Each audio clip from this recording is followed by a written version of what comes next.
Pemirsa, sidang kasus korupsi impor gula dengan terdakwa mantan Menteri Perdagangan Tom Lembong hari ini memasuki tahap pembacaan tuntutan.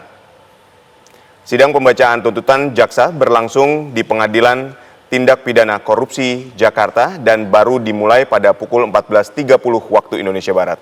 Dalam rangkaian sidang sebelumnya, jaksa meyakini Tom Lembong terlibat korupsi impor gula yang merugikan negara 578 miliar rupiah.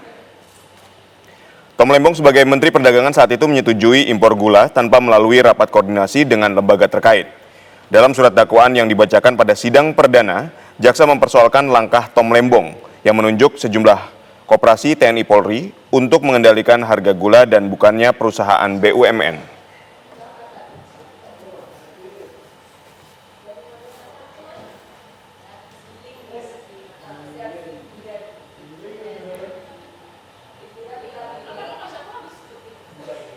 Pemirsa, pada tuntutan jaksa dalam sidang kasus korupsi impor gula dengan terdakwa mantan Menteri Perdagangan Thomas Trikasih Lembong. Langsung saja kita ke Pengadilan Tindak Pidana Korupsi Tipikor Jakarta bersama reporter TV One Novan Zam. Silakan Novan, bagaimana dengan sidang tuntutan hari ini?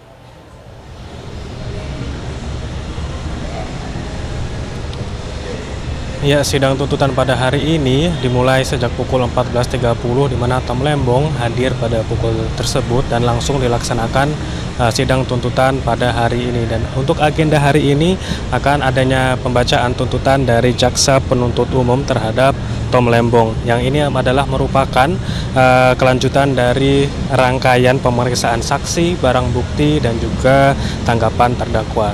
Bisa saya ceritakan kepada pemirsa bahwa pokok perkara dari kasus yang menyangkut dugaan korupsi impor gula ini saat Tom Lembong menjabat sebagai Menteri Perdagangan, bahwasanya ia diduga tidak melakukan koordinasi terhadap kementerian terkait atau lembaga terkait, pemirsa.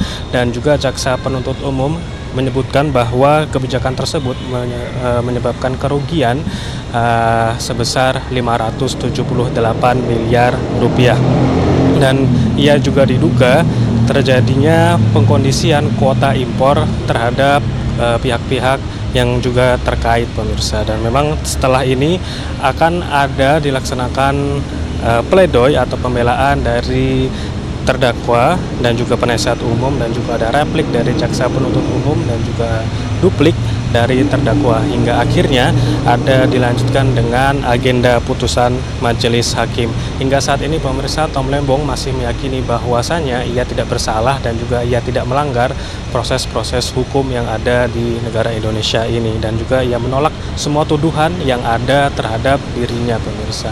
Ia menyebutkan bahwasannya jika ia memang terbukti bersalah, ia akan siap untuk menerima semua sanksi yang akan diberikan kepada dirinya. Tentunya kami akan terus mengikuti dan juga akan mengabarkan kepada Anda bagaimana sidang tuntutan ini akan berlangsung. Tentunya kami akan mengabarkan kepada Anda setelah ini. Saya kembalikan lagi ke studio. Kembali bertugas.